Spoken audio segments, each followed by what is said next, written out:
بسم اللہ الرحمن الرحیم۔ حضرت شیخ سعدی رحمت اللہ علیہ بیان کرتے ہیں کہ مصر کی ایک بستی میں ایک گدلی پوش فقیر رہتا تھا اور وہ کسی سے کوئی بات نہ کرتا تھا۔ اس کی یہ خاموشی دیگر لوگوں کے لیے اس کی بزرگی کی دلیل بن گئی اور وہ لوگ اسے اللہ عز و جل کا نیک بندہ جان کر ہر وقت پروانوں کی طرح اس کے ارد گرد منڈراتے رہتے تھے۔ اس شخص کی بے وقوفی دیکھیے کہ ایک دن اس کے دل میں خیال آیا کہ یہ جو اتنی بڑی مخلوق میرے ارد و گرد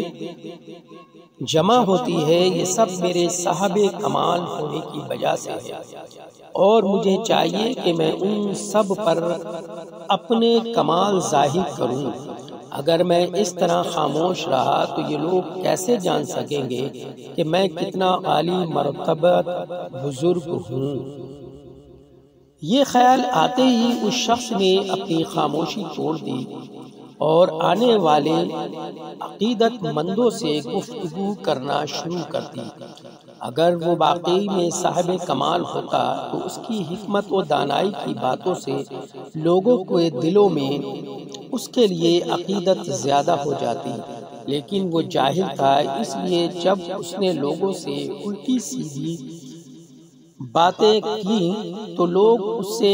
متفکر ہونا شروع ہو گئے اور اس کے پاس آنا چھوڑ دیا اور لوگوں کی اس سے عقیدت ختم ہو گئی۔ حضرت شیخ سعدی رحمت اللہ علیہ یہ واقعہ بیان کرنے کے بعد فرماتے ہیں کہ اے عقل مند، خاموشی تیرے لیے واسع عزت ہے اور یہ ایسا واصف ہے جو تیری جاہلیت کو چھپاتا ہے۔ پس تجھ پر لازم ہے کہ تو ضرورت کے اور بغیر سوچے سمجھے گفتگو نہ کرے کہ تیرے عیوب دوسروں پر ظاہر ہو جائیں گے۔ حضرت شیخ سعدی رحمت اللہ علیہ اس حکایت میں بیان کرتے ہیں کہ خاموشی بہت سے بھلائیوں کی جڑ ہے اور داناؤں کا قول ہے کہ کم سونا، کم کھانا اور کم بولنا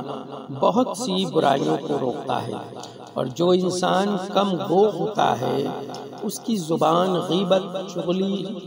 اور دیگر گمراہ کرنے والی باتوں سے محفوظ رہتی ہے۔